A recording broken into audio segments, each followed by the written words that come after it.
Hello everybody, it's Silvershroom, and today you're in for something completely different. So, Death Battle. It's a long-running and popular YouTube series.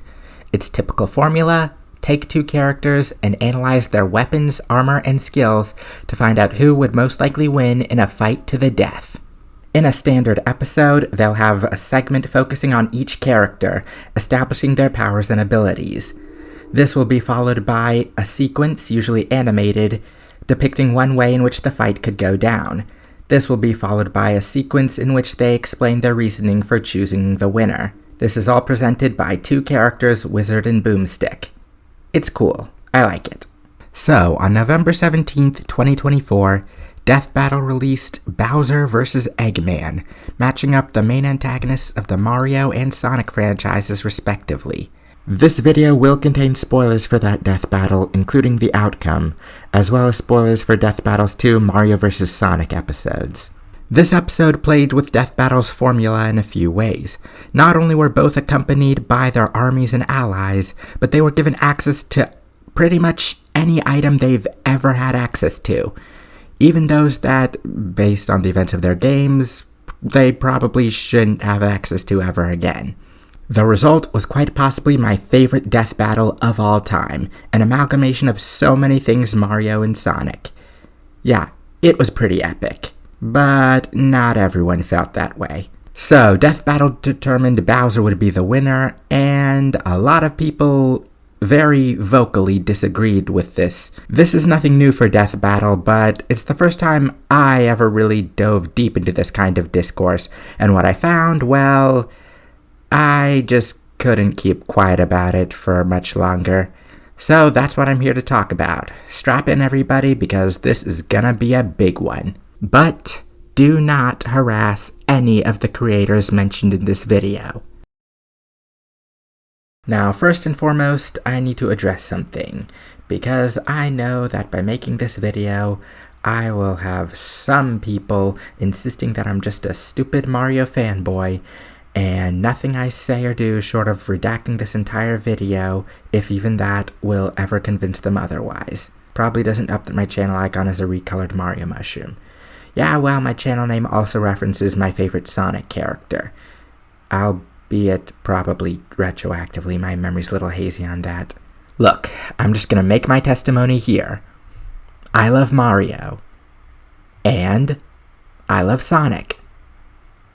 Shocking, I know, but spend enough time in this dumpster fire and you'd be forgiven for forgetting that it's possible to be a fan of both franchises. These two franchises have meant a lot to me growing up, and they will both always have a place on my proverbial shelf. Honestly, I couldn't imagine choosing one over the other. And in the spirit of keeping both franchises alive, I want Ohashi's dream to come true. I want Sonic to surpass Mario, especially given the current state of Nintendo. Regardless, no matter how many bad arguments I hear, the whole fandom wars aspect will always be my least favorite part of this discourse. Everywhere I look, it's Mario fans do this, Sonic fans do that, blah blah blah. It hurts.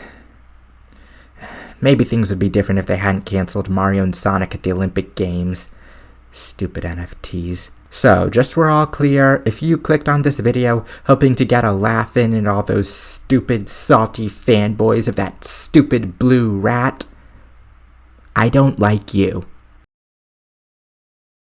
I should also be fair regarding Death Battle itself, because while I like the series in general and think some of the hate they get is borderline nonsensical, I'm no parasocial nut. I know Death Battle is not my friend. I've had my issues with several of their episodes myself. Zelda vs. Peach might be my least favorite of all time. What was that reasoning? This video is not meant to be me defending Death Battle, or even their verdict. I never cared who won this matchup, and I still don't. And some of the arguments I've seen that Eggman should have won, I've found fairly convincing. Emphasis on some. So, here are my own criticisms of Death Battle's Bowser vs. Eggman. First off is that Yoshi punting Raphael the Raven feat. I don't know, this just feels like too ambiguous of a situation. Yoshi didn't even attack him directly. And there's also the issue of whether this was just a Team Rocket blasting off again situation. Do I doubt that Yoshi, and by extension Bowser, is that strong? Not really. They probably could have chosen a much better feat though. They also just seem to kind of take Bowser's word for it on the Wonder Flower being able to alter the universe and the Dreamstone being able to wish something out of existence. Though trust me, this is nothing compared to what I'll be addressing later. They also oversimplified the Dreamstone as a whole. I mean, it needs to be charged by collecting dream energy from sleeping people, though this is certainly no less a handicap than Lightman has. And also, Peach and Starlo demonstrate that wishes can be interrupted. A relatively minor thing is their lack of emphasis on the Pure Hearts, considering they were able to stave off omniversal destruction. You'd think they would probably be Bowser's most powerful MacGuffins, but they're relegated to just side notes, and instead they kinda glazed the power in Grand Stars. Though granted, Power Stars are definitely far more iconic, whereas the Pure Hearts have been in literally one game. On the Eggman side, there's them using the laser of a mass-produced Death Egg robot from Forces, rather than the Death Egg robot, though I'm wondering if the mass-produced version would actually be weaker.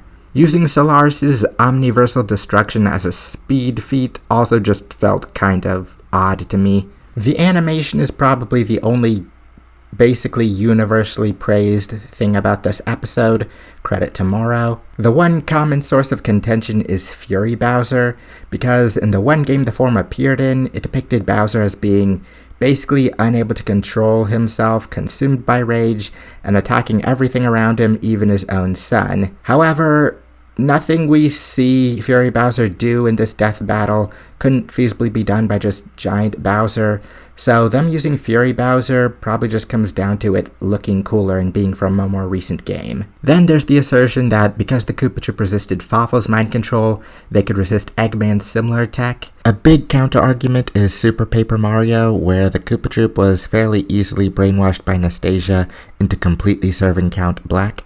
Thematically, Eggman is, of course, way more similar to Fawful than Nastasia.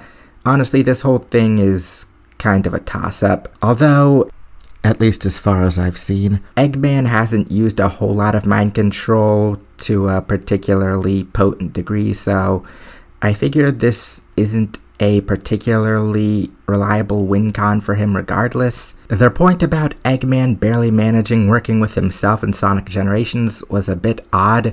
I mean, at worst, they just kind of argued. In Mario & Luigi Paper Jam, Bowser working with himself went way worse. Don't get me wrong, I think their point still stands. Bowser is way better at working with others, but that was just an odd thing to bring up. Even with Sage's millions of plans to take down the Titans, she thought them to be unbeatable, which Sonic proved was incorrect. Okay, yeah, this is a big one. Sage's 0% chance of victory comment was made when she hadn't run any simulations with Sonic helping because Eggman wouldn't allow it. Now, to be fair, I don't think she ever explicitly said that they had a chance with Sonic helping, so I don't know. I mean, Sonic's the hero. He was gonna win either way. I also want to briefly talk about the Mario vs. Sonic death battle. And I mean the second one, the one from 2018, because they actually did one back in 2011 where Sonic won. But in the rematch, Mario won, and it garnered a similar reaction to Bowser vs. Eggman. I'm not gonna be addressing many criticisms of that death battle because, honestly, I didn't really like it either. I don't know, a lot of the analysis just felt really off. I'm inclined to cut them a bit of slack because that seemed to be sort of a soft reboot for Death Battle. Their standards for research and feats seem to be getting a bit of an overhaul. But then there's the animation, and yeah, they did Sonic pretty dirty. Also, they're kind of just jerks for no reason. Granted, it's probably hard to write a coherent narrative where these two would willingly fight to the death. This rivalry has always been forced due to meta stuff. I maintain there is no canon reason why these two wouldn't get along. Okay, well that's just... Now, before we get into the actual responses, I want to share some personal pet peeves I've come to have with power scaling as a whole. Keep them in mind because they'll provide some much needed context for many of my thoughts down the road. Though, given how often I see arguments like these, they might just get me blacklisted from the power scaling community entirely. Here to help me illustrate these points is who appears to be the Sonic franchise's power scaling golden boy, Solaris. Spoilers for Sonic 06, but if you really care about that, you'll probably just end up skipping this whole section. So, Solaris is the main antagonist of the 2006 game Sonic the Hedgehog, who threatened to consume all existing timelines and dimensions until Sonic, Shadow, and Silver turned into their super forms and defeated it.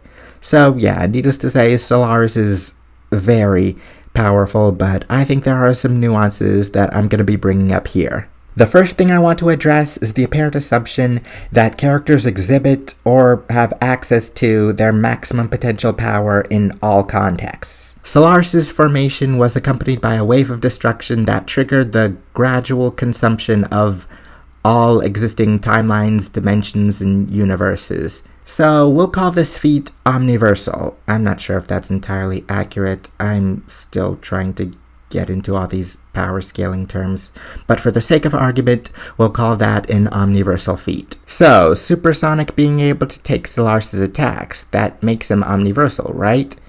Well, Solaris' attacks consist of lasers and firing projectiles.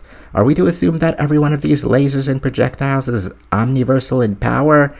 I don't really see why we should. You'd think a laser would be more efficient in destruction than this gradual consumption. People seem to love using some niche situational feat to vaguely label a character as X-versal without bothering to go into if or how this translates into an actual fighting scenario. How does Infinite being able to produce an infinite space of nothing translate to his attacks essentially being powerful enough to destroy a universe? I don't get that. Now, I can be flexible on this. If a character takes a punch from someone who's also shown to be able to destroy a planet with a punch, or even like a kick or a headbutt, then yeah, I see it as reasonable to put that character as planetary plus in durability, even if technically we don't know how much effort was put into each punch. But if the puncher instead had to use their laser eyes to destroy a planet, those are two completely different contexts. So yeah, Supersonic being able to take Solaris' attacks, not sure about using that to put him at omniversal in durability. And speaking of durability, my next point is equating a character's durability to their maximum potential power. Are we to believe that the power needed to damage Solaris is the same as the power it uses to consume all of reality? Again, I don't see why we should. I suppose the big caveat regarding Solaris is that it's stated to exist in the past, present, and future all at once, though I defy anyone to explain what that means in terms of the physical force needed to damage it. So yeah, Supersonic being able to damage and defeat Solaris, not keen on calling that an omniversal feat either. I suppose this all culminates in my last point. A character winning a fight does not make them stronger or even as strong as their opponent. Yeah, this is a line of reasoning I've never been able to get behind. There are plenty of ways to win a fight without being able to match or surpass your opponent in any physical stats. Like using the environment to your advantage, or tricking them into basically defeating themselves, or exploiting a certain weakness. Like, say, a core that controls their consciousness after conceding you can't stop their physical form. The devil's in the details. If two characters' brute force attacks collide and neither immediately backs down, or they maintain a beam struggle, then yeah, I'd put them as equals in those respective departments. But how often are fights in Mario or Sonic games ever that direct? I mean, they are primarily platformers. Mario can jump on Bowser's head, activate traps, and sneak around to grab his tail until the Moo-Moos come home. But no way in heck is he beating Bowser in an arm wrestle. Likewise, I've seen people try to refute Death Battle's claim that Bowser's stronger than Yoshi by pointing to all the times Yoshi's defeated Bowser, even though Yoshi fights a lot like Mario and is very reliant on projectiles. Yeah, no way is Yoshi stronger than Bowser.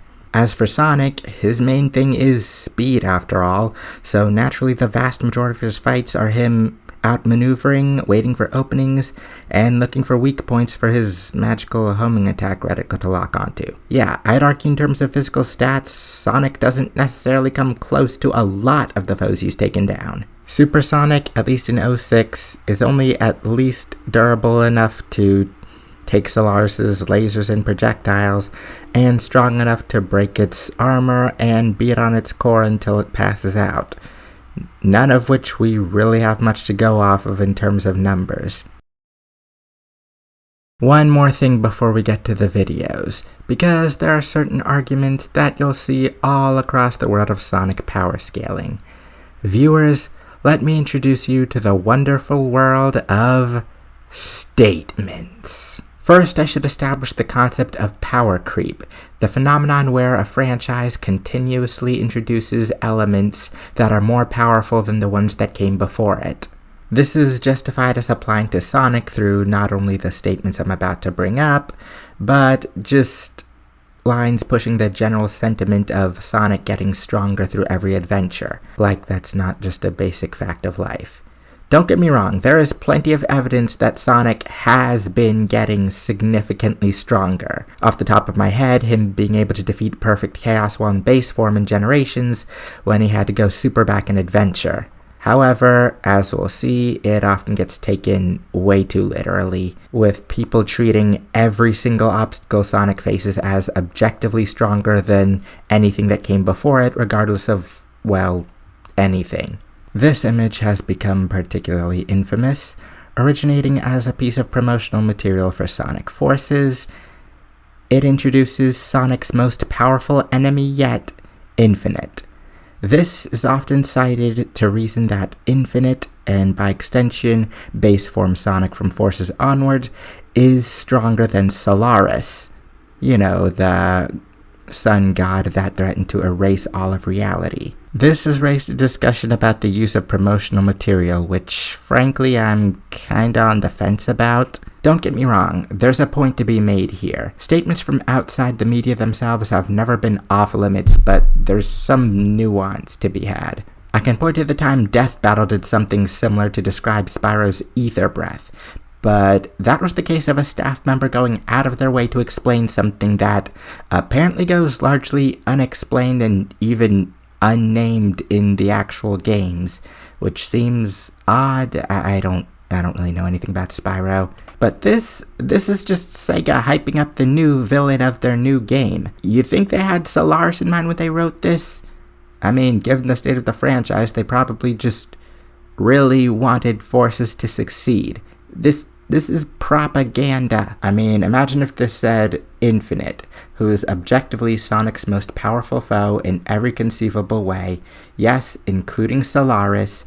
Everything Infinite does is objectively more powerful than anything Solaris could ever hope to do.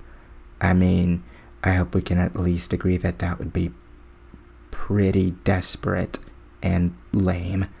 That in mind makes this whole thing feel like cheating, and instead we get this statement that's just vague enough to not come across as Sega trying too hard. But that raises another issue, because when you get right down to it, most powerful is pretty vague. Refer to my first major point on power scaling.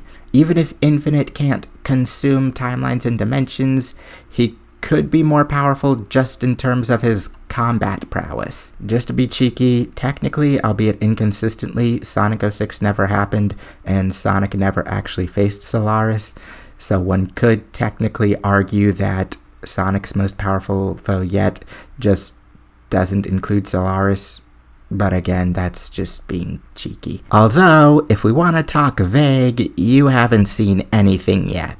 This is another image I've seen quite a few times. It contains descriptions from Sonic 06 about Eggman and several of the mechs he uses in that game. Let's read these statements carefully, shall we? Mechs even more monstrous than before. One of Dr. Eggman's most terrible creations. His most terrifying creation. Do you see the problem here? These words, these particular descriptive words, they don't mean anything. Not in terms of power scaling, anyway. There are a quattuordecillion different reasons one might call something more monstrous, more terrible, or more terrifying than something else. These statements are entirely subjective and are in no way indicative of measurable power.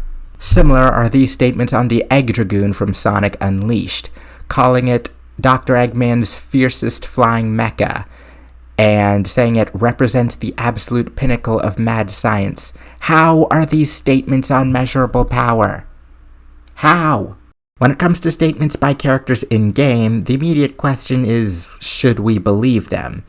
These are fleshed out characters, so when Sega makes them talk, they're gonna try and make them sound like how actual people would talk, to varying degrees of success. And people, lie, and even when they don't lie, they embellish.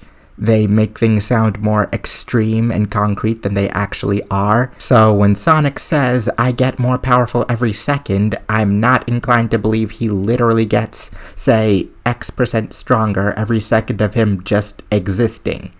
I'm just not. As for Eggman, he has a habit of calling whatever creation he's presenting his greatest or finest. Now, to be clear, I don't think Eggman is the type to straight up lie about the extent of his capabilities, even in front of his enemies, because, in general, he has the power to back up whatever outlandish threats he makes. But I think there's a difference between that and just being a big ham, which Eggman absolutely is. So when Eggman says something specific, like that his machine can control the flow of time, then yeah, I'll buy it. Certainly no less than I buy the Wonder Flower being able to alter the universe, or the Ice Flower being able to freeze stars.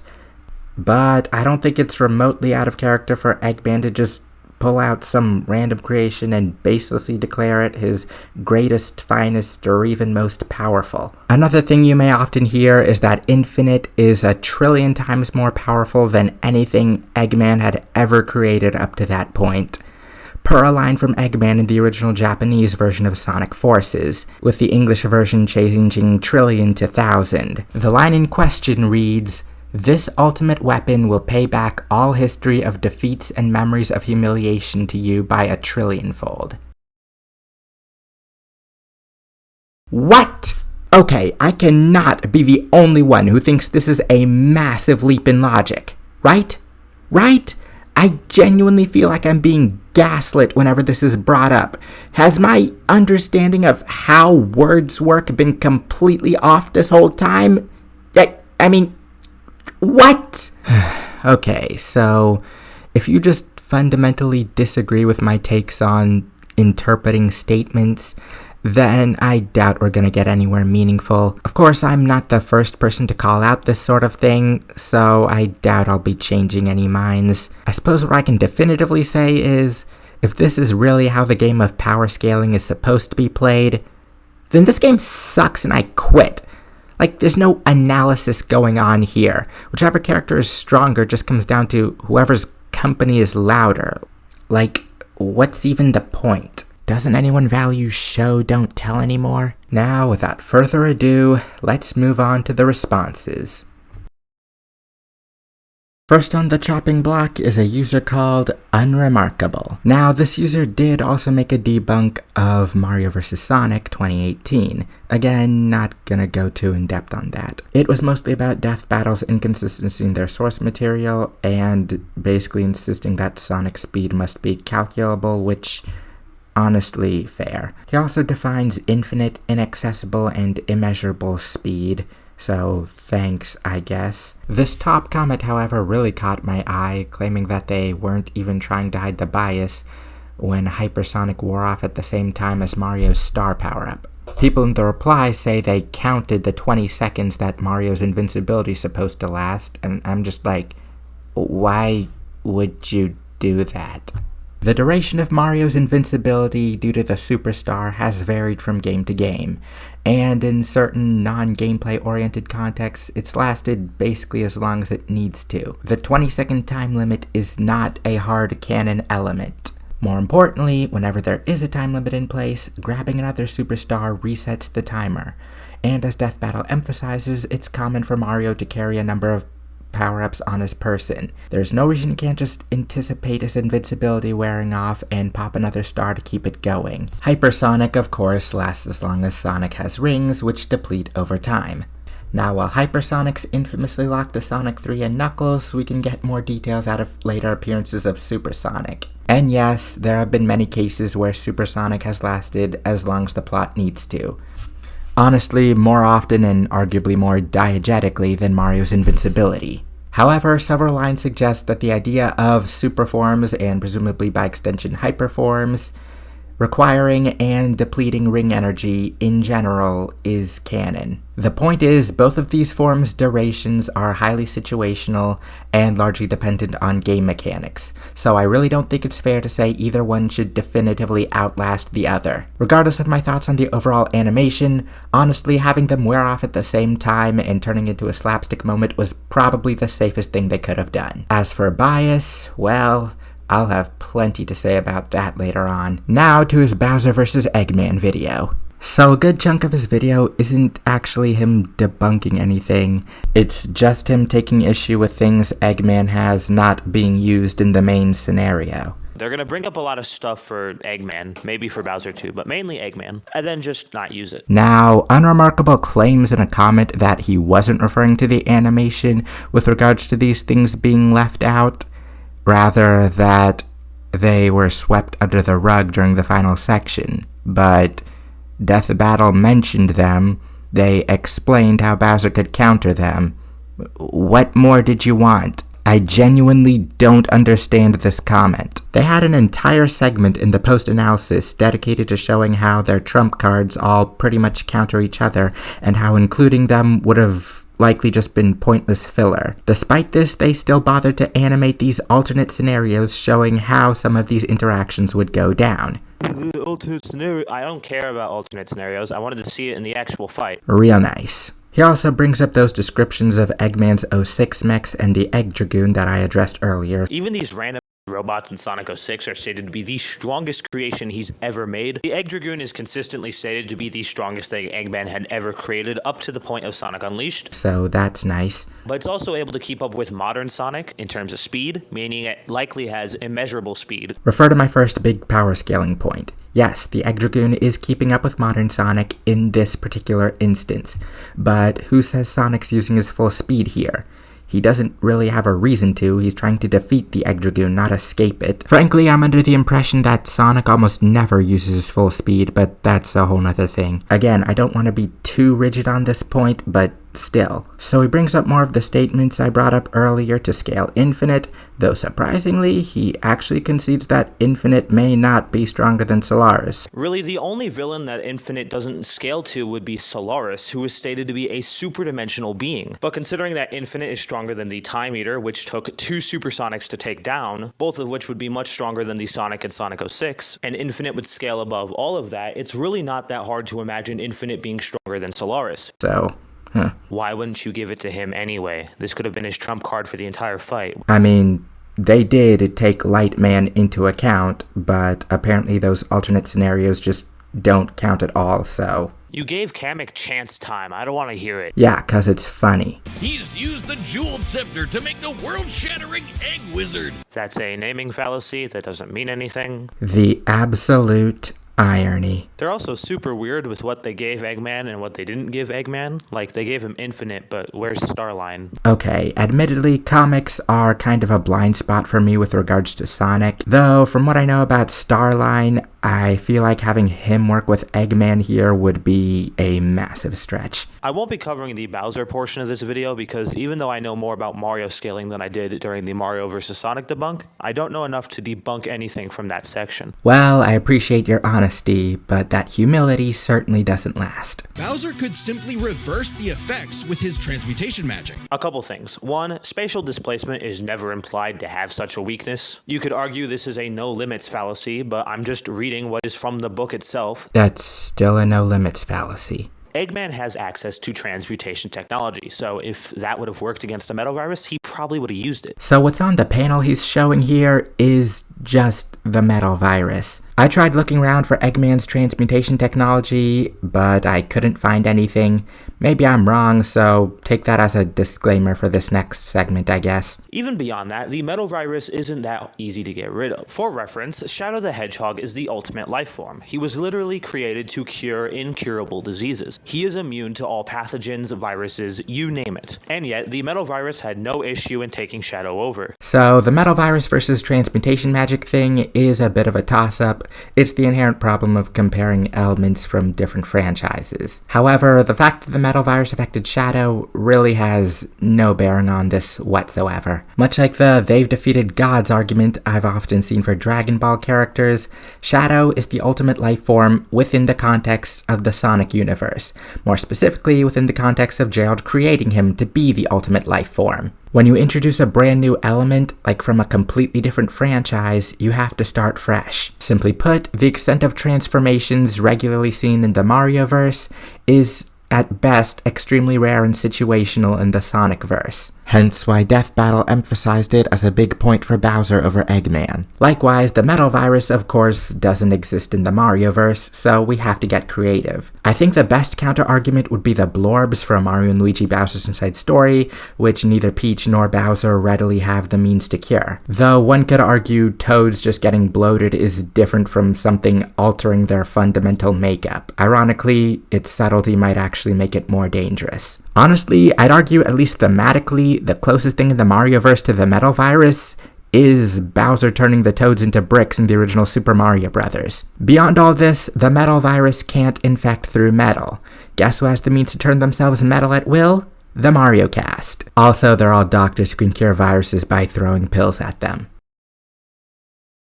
Okay, but seriously, for a number of reasons, the metal virus logically should be nothing to the Mario Cast. Come on, you have a 4-digit IQ, Bowser? Am I gonna get unironic comments from Mario fans saying that this is supposed to be taken completely seriously, that Bowser is just infinitely smarter than Eggman ever could be? Knowing Mario fans, that's not an impossibility. Death Battle dismissed this. Virtually the entire internet is treating it as a joke.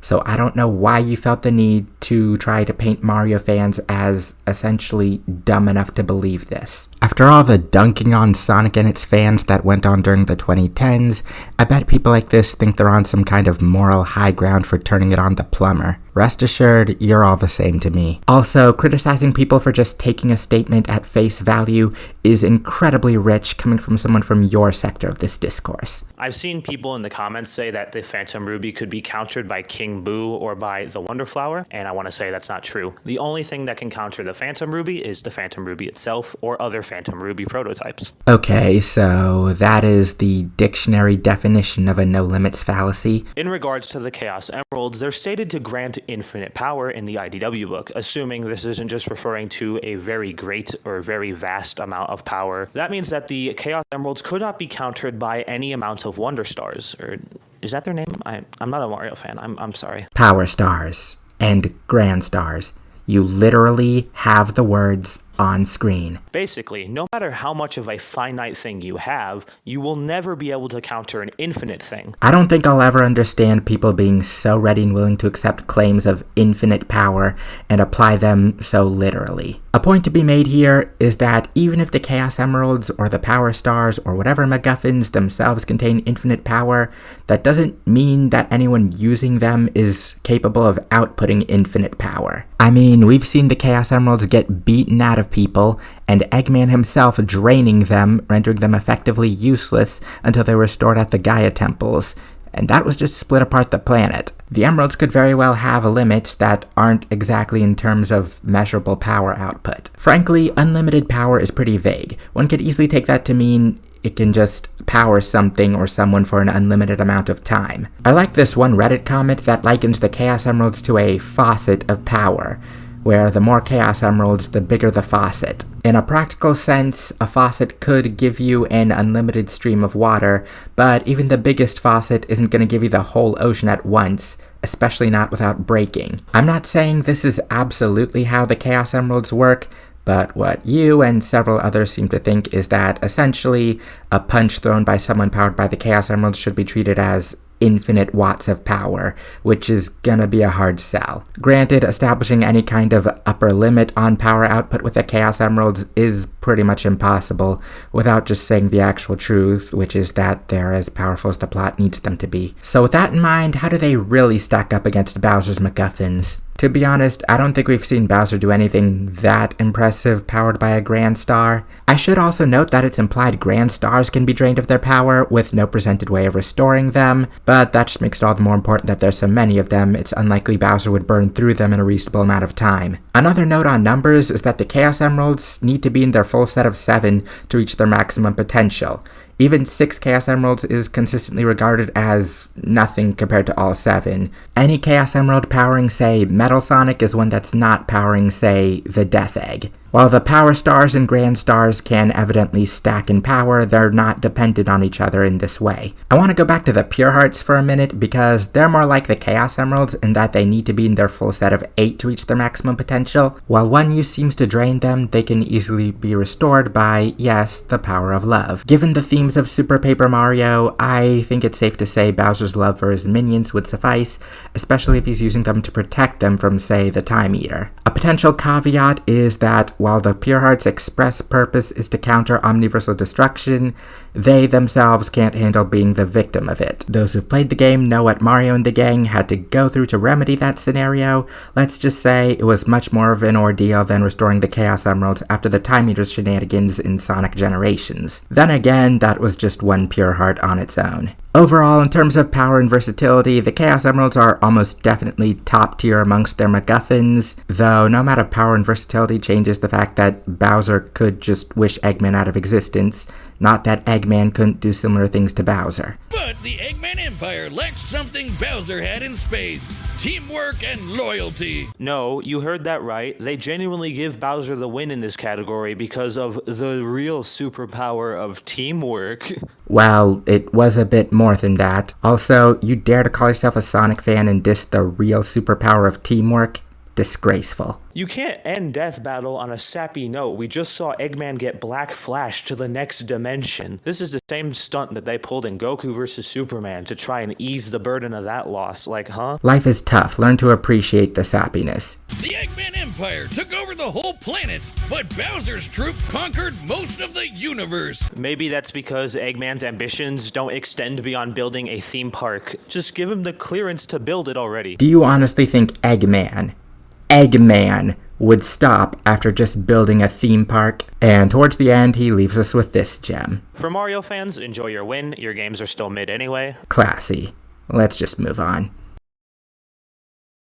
So, TheGamingRift. I was first made aware of this channel by a user who commented the exact same thing on multiple reaction videos to the original Death Battle, telling them they shouldn't have reacted to it because the battle had been proven to be rigged by debunkers like TheGamingRift. Well, this TheGamingRift person must be pretty good if they and people like them proofed not only that Death Battle was wrong, but that they straight up rigged the battle. Taking a glance at his channel, he seems very fond of dunking on fanboys.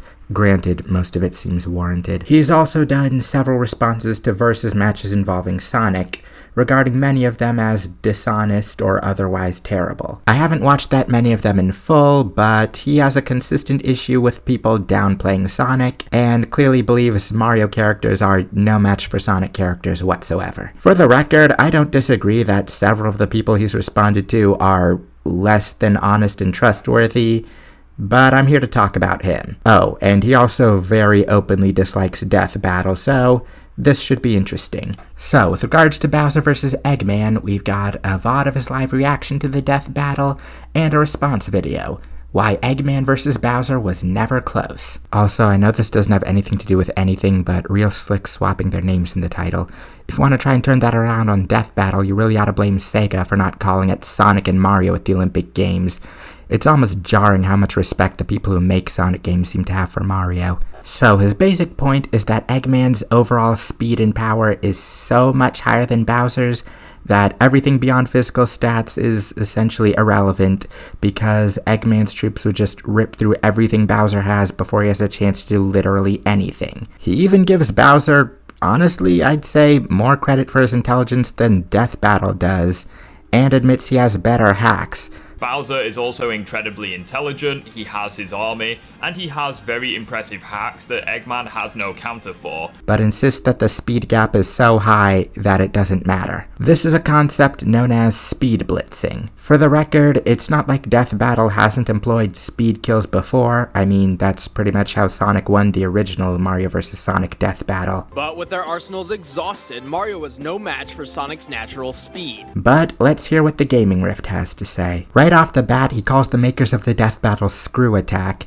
a company that hasn't existed since 2019. So a few days ago, Screw Attack released their Bowser vs. Eggman video, and he continues to do so. And I want to take a moment now to address something really dumb that Screw Attack did. But that's besides the point. To be honest, I probably won't have that much to say on his Eggman analysis, because a lot of the evidence he uses in this and other videos is the exact same stuff I addressed earlier in the video. Infinite's promotional statement, with Infinite beating him so bad that Sonic couldn't land a finger on him. Check. Vague subjective descriptions of Eggman's 06 mechs. Even random robots in Sonic 06, such as the Egg Wyvern, were stated to be more powerful and more menacing than anything he had created before. Check. Vague subjective descriptions of the Egg Dragoon. The Egg Dragoon was stated multiple times to be the most powerful mech that Eggman has ever created. Check. That stupid Eggman trillion-fold line. Eggman stated that Infinite, even with the Phantom Ruby prototype,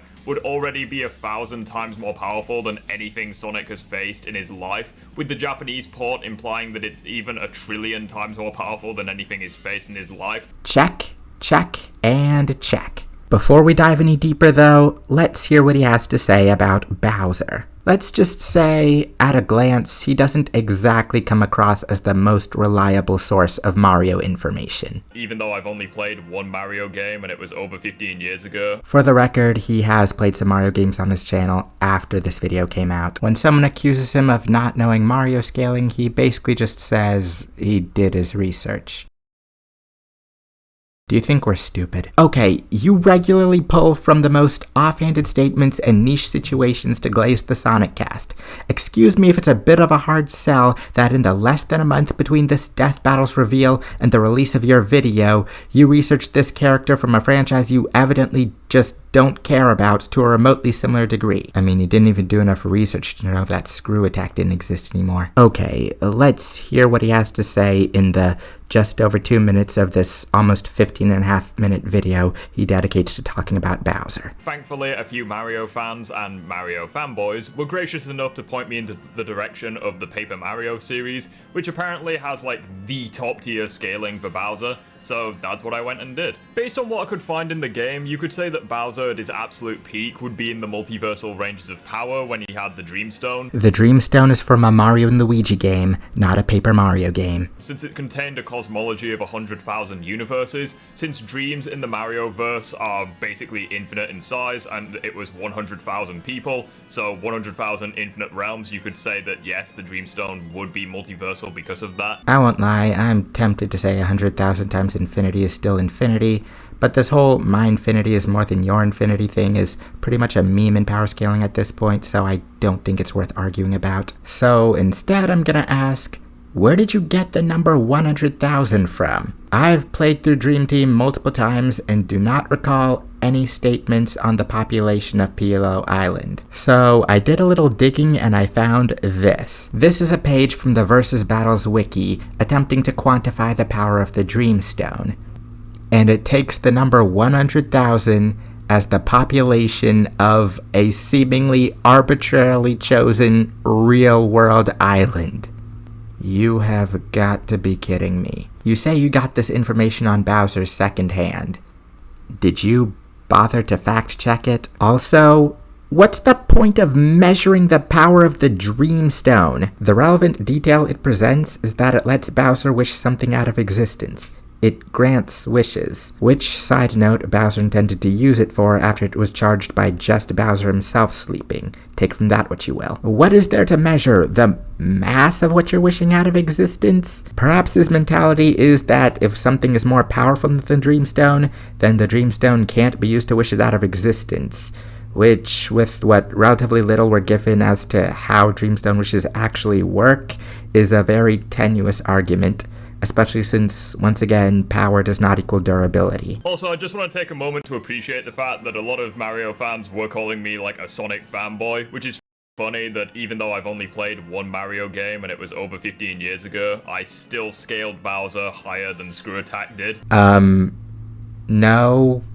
No, you didn't. Not by your standards, anyway. Death Battle conceded both Bowser and Eggman potentially scaling to infinite multiverses. In Bowser's case, citing the Pure Hearts. Yeah, remember those? Those things that countered omniversal destruction and are actually from a Paper Mario game? Where were those in your Bowser scaling, huh? These black boxes have always been a big racket, and I don't understand why.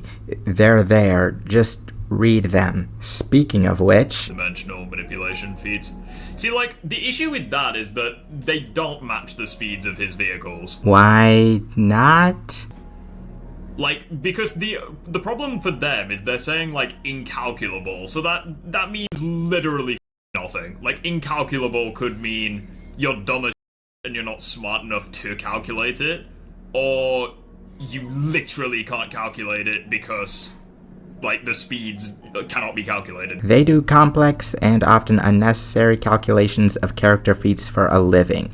Do you really think they just found a Bowser feat, decided, ugh, the math is too hard, and tried to pass that off as infinite plus speed? Look, you don't have to like Death Battle, but come on, be realistic. So, like, that's just such a vague term. It's very difficult to actually take that seriously. So let me get this straight. When Eggman says something will pay back his defeats and humiliations a trillionfold, or one of his mechs is called his fiercest or most terrifying, you're absolutely certain that those are definitive statements on measurable power. But incalculable speed is too vague for you.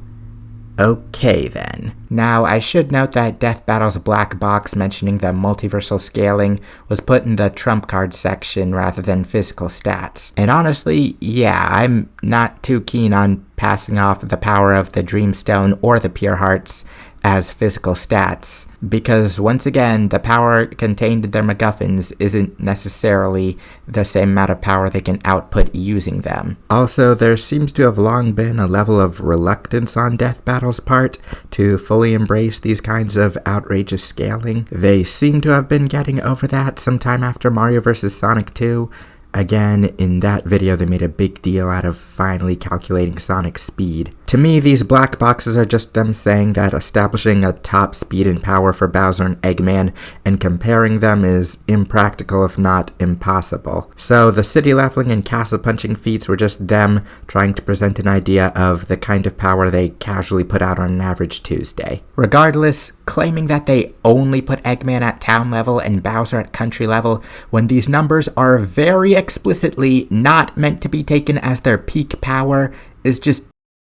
Right after introducing this feat for Bowser, they literally said, This isn't even close to Bowser's full strength. So, I don't know what you're on about. Now, getting into his Eggman analysis, I should note that he is a firm believer in rigid, consistent Sonic power creep. As a baseline, it is consistent for Sonic characters, especially Sonic himself, to get several times stronger as the series goes on, meaning that any feats that they performed a long time ago should be insignificant compared to what they can currently perform. We'll get more into that later. In Sonic Generations, it's stated in both versions that when Sonic accelerates through time, they fix space, and even in the remastered version of Generation with the updated dialogue, they flat out just state that Sonic's speed is fixing space-time, which would easily be inaccessible to immeasurable in terms of speed. Okay, not gonna lie, this plot point has always confused me a bit. I don't know what amount of speed would realistically allow someone to restore erased space-time.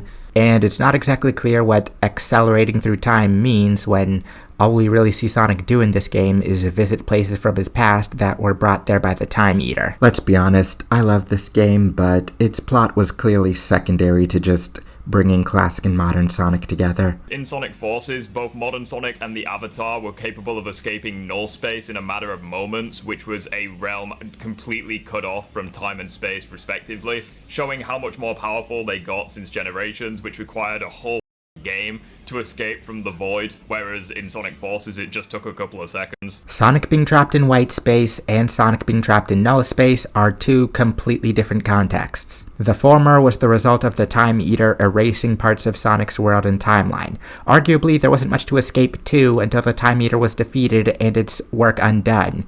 Their mission was to restore the world, not just escape white space. Null space was a self-contained pocket dimension. All Sonic and the Rookie had to do was get up the speed to cross over and they were golden. These aren't really comparable feats. Especially since Eggman by himself in the recent games, you could argue, also has inaccessible speed, since in his birthday suit with no equipment, he was capable of escaping the void. Now this one I find particularly messed up. I assume you're just being cheeky with that birthday suit comment when Eggman is clearly, thankfully, fully dressed. However, it doesn't really work here because the fact that he's fully dressed is a relevant detail. You really think he's not packing some kind of equipment in that suit of his? Not a single piece of equipment for this genius to have on him at all times? Maybe nothing readily capable of getting him out of a situation like this, but we don't know.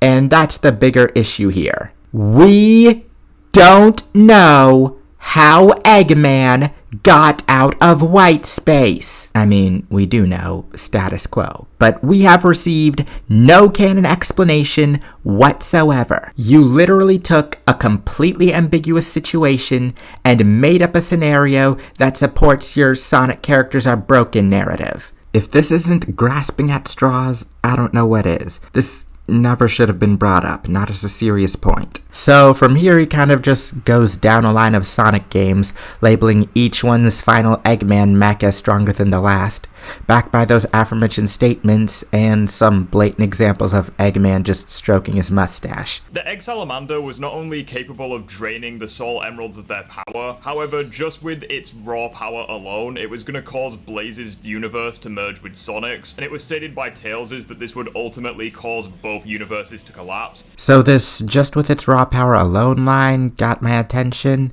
I haven't played Rush, but I watched through the cutscenes and I think he's wrong about this. The merging of the two worlds was just from the Soul Emeralds being in the same world as the Chaos Emeralds and interacting with them. Even random robots in Sonic 06, such as the Egg Wyvern, were stated to be more powerful and more menacing than anything he had created before, meaning that even this random robot would scale above the Egg Salamander and would be universal plus, maybe low multiversal. And in terms of its power, it's by no means weak, since not only would it be stated to scale above the Egg Wizard, which has multiversal powers at a low ball. The Egg Salamander had the power of the Soul Emeralds. Your literal justification for the Egg Wizard being as strong as you claimed it to be is that it had the power of the Jeweled Scepter, aka the power of the stars. Eggman does not have access to any of these items at any point in 06 or Unleashed. Heck, at the points where we fight the Wyvern and Dragoon, he doesn't even have any Chaos Emeralds. Though there's probably a better argument for the Egg Dragoon, given it had some of the power of Dark Gaia. And causing universes to collapse isn't quite the same as having enough raw power to destroy universes that can be applied in a combat scenario. So even if the Wyvern and Dragoon surpass the Salamander and Wizard in combat prowess, the whole world-breaking thing may just be something Eggman just didn't factor in because they were only created to fight Sonic. But I'm sure none of this matters because coherent world building gets trumped by this rule of power progression that was never established beyond circumstantial evidence and wild interpretations of offhanded statements. Most of the rest of his video is more of the same, just scaling members of Eggman's army to other characters and statementing them to crazy power levels. I hate to skip through too much of his video, but if I keep going, I'm just gonna end up repeating myself. And I want to take a moment now to address something really dumb that Screw Attack did, because that's something very consistent with their videos, where two characters are very similar, but then they sort of throw you like a gotcha kind of argument to justify a win, such as that time when they tried applying real-world human biology to the Incredible Hulk of all things. They tried saying that Eggman is a bit of an asshole, whereas, Bowser has great communication with his army, meaning that Eggman has the teamwork advantage. Okay, the Hulk thing was weird, but it's not like they didn't offer some justification for thinking the way they did. As for this, at what point did they imply that this was the be-all, end-all to this matchup? At most, they just kinda oversold it as part of their dramatic conclusion. This isn't a gotcha, it's just another detail that could potentially give Bowser an edge over Eggman. What are you on about? Eggman is definitely an asshole, I'm not denying that, but he stated in Sonic Frontiers he could give Sage control of his entire army, and she could just control everything. And you gotta keep in mind, Sage has undying loyalty to Eggman, and she doesn't even have to be in this reality to control the army. She could just chill in cyberspace. Okay, so you just completely missed their point. Or maybe I'm the crazy one, because I've seen multiple people bring up Sage's control over Eggman's army as a counter to this point, even though Death Battle is clearly fully aware of it. Now she controls the entire army! Eggman's army is, for the most part, a bunch of mindless drones being controlled by one mind, Sage basically being an extension of Eggman in that regards. Any unity or synergy is completely manufactured. Meanwhile, Bowser's troops can pretty much all act independently and work towards a common goal united by true camaraderie and loyalty. Call it sappy, I don't care. I can see some debate over whether this actually makes them more effective as an army. Now, I want to emphasize that this video is from 8 months ago, so some of the Gaming Rift's views could have changed since then. However, given some of his more recent videos, it doesn't look like his methods have changed much, especially with regards to Sonic. White space in both versions of Sonic Generations as well as Shadow Generations is a realm that is stated to exist outside of time and space, and since literally every single member of Sonic's friend group is able to move about in white space, this would pretty casually get classic and modern Sonic to inaccessible speed pretty comfortably. Okay, so these character moving in a place where time doesn't exist arguments, which seem to be the backbone of inaccessible speed, are another thing I've started to get tired of. I mean, complete honesty, characters being able to function in these ethereal nothing environments where they logically shouldn't really is just cartoon/anime physics. But we're taking them seriously, though I still say there are some big assumptions being made here. Simply put, environment matters. How a character functions in an environment that completely alters the laws of the universe isn't necessarily indicative of their actual prowess. I'd think that the fact that the Generations cast across the board can just move in white space without any explanation or acknowledgement would suggest that that's just how white space works. But you just immediately accept and expect us all to accept that even Maria Robotnik, this very deliberately very normal girl, is just that fast. Because again, who needs coherent world building? Now, I should mention, I haven't addressed a lot of Sonic speed arguments in this video. It's honestly the thing I most waver on with regards to Bowser winning this matchup. But if this is what we're working with, then yeah, I'm not buying this speed gap business. And if you want a final piece of speed scaling for the guy, Sonic is stated in the Guinness Book of World Records to be the fastest video game character of all time, suggesting that he would potentially upscale any speed feat in gaming. Dante, Kratos, Kirby, Mario, it doesn't matter. Sonic is faster than all of them, assuming that this statement is legit. This is a joke. It has to be a joke, right? You are not seriously trying to use the Guinness Book of World Records to potentially shut down any argument that a character might be faster than Sonic. This has to be a joke, right? I'm done here. Okay, so well after I recorded the audio for this video, the Gaming Rift uploaded this short. Let's just say in it he sings a completely different tune than what I came to expect from him. One year Mario could one-shot Sonic without any issue, and then the next year Sonic could get a new game with a load of brand new feats where all of a sudden he blitzes and one-shots the whole Mario verse, and the cycle just continues. We'll never ever get a definitive answer as to which character wins, so we should focus on instead the friendship and the bonds that these characters have with each other. Did he know I was making this? Look, I never meant this video in any bad faith, and I have no intention of spreading hate or toxicity on this platform. However, I do stand by my criticisms.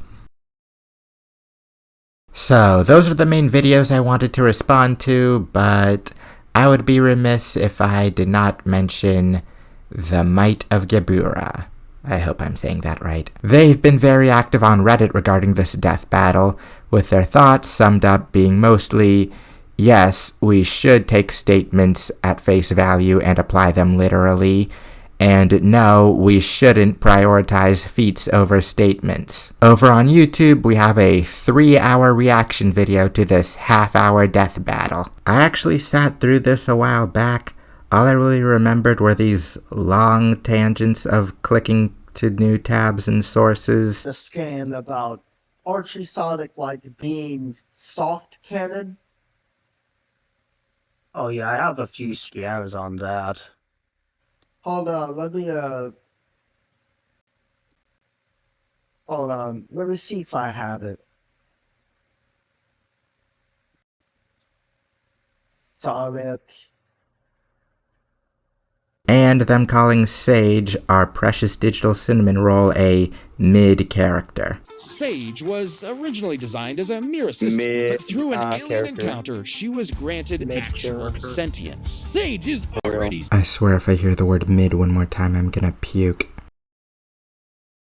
Haha, you called my video mid, you're hilarious. Help me. Then I found out they put out another 3-hour video in response to the death battle, and a long document of multiple people's research debunking the battle. I guess I have to call that dedication. So this document is very confusing. I hope you like scrolling. Highlights include this long list of Bowser's defeats at the ends of games as anti-feats, even though in a majority of these cases Bowser is shown alive and well after. And towards the end, a claim that Death Battle did the bare minimum of research, when their main argument is that the Time Eater erases energy and color. We already knew that. Of course, you're all welcome to look through this document. Good luck. I know I said this video wasn't meant to defend a Death Battle, and it's not, but this is something I feel I need to share my thoughts on. Spoilers for every death battle starring a Mario and or Sonic character. Yes, I'm really doing this.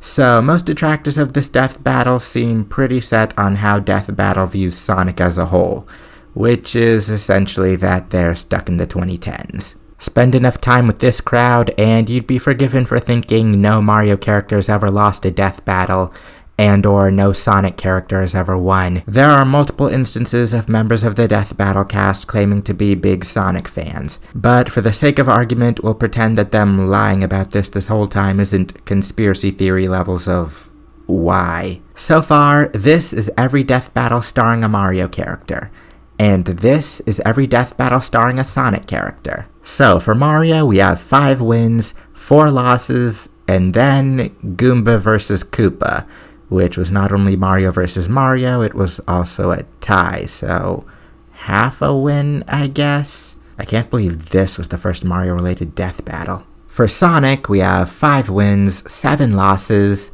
and then there's Dr. Eggman vs. Dr. Wily, which was technically a tie, but someone from the Sonic side destroyed everyone, so I don't know. So, by win rate, Mario is definitely winning, but not by that much. But looking beyond that, not only have the Sonic cast been in more death battles, they've had a much wider variety of opponents. Like, literally, the only Mario opponent that hasn't been a Nintendo or Sonic character is Riptor against Yoshi. That was a weird one. Meanwhile, the Sonic cast is out here fighting Mega Man, Dragon Ball, some anime I'm too much of a noob to know about, and Scott Pilgrim versus the World.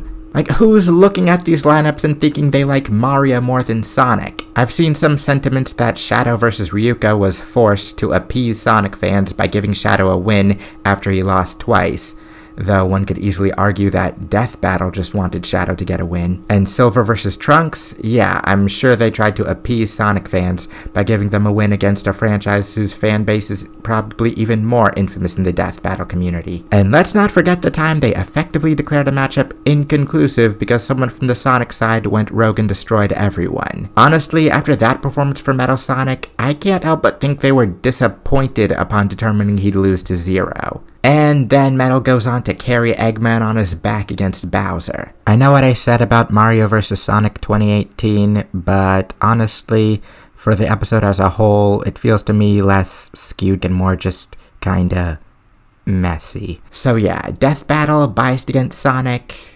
not buying it. Though perhaps the argument isn't that they dislike Sonic, rather that they're that incompetent at power scaling this one specific franchise. If being bad at power scaling means not taking every line of promotional material and dialogue at face value, and not extrapolating even the most ambiguous situations, well, I think I've said all I have to say.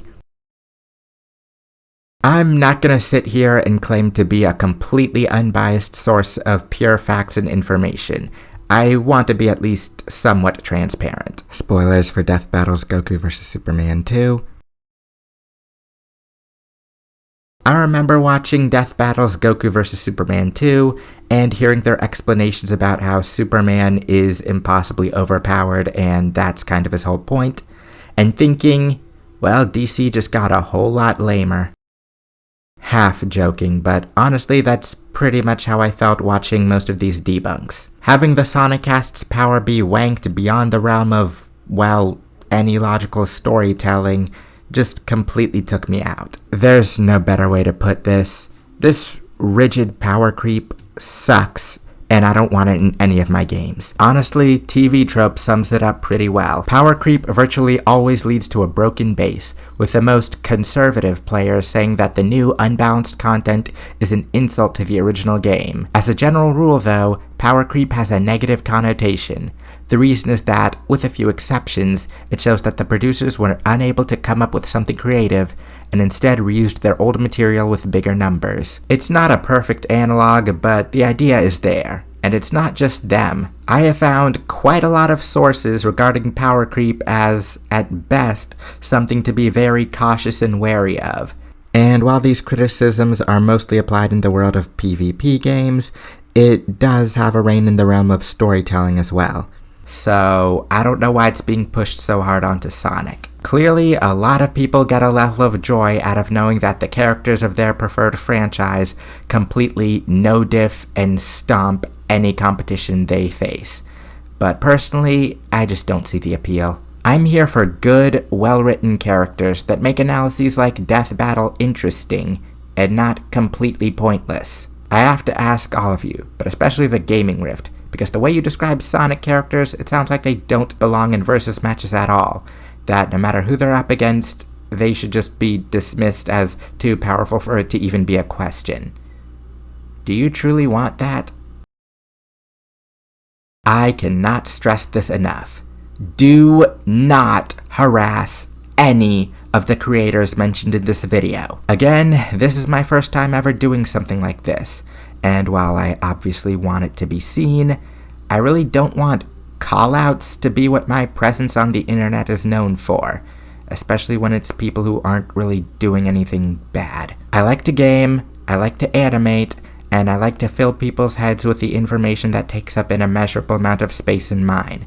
And that's what I want to do here. However, and I don't want to get too personal, but especially lately, I've felt like I've needed to take a big step forward. So that's what this is. Whatever comes of it, comes of it. Whatever I do next, I hope many of you will join me in a very healthy and not overly parasocial way. I'm Silvershroom. Be sure to like, comment, and subscribe, and stay tuned for more content.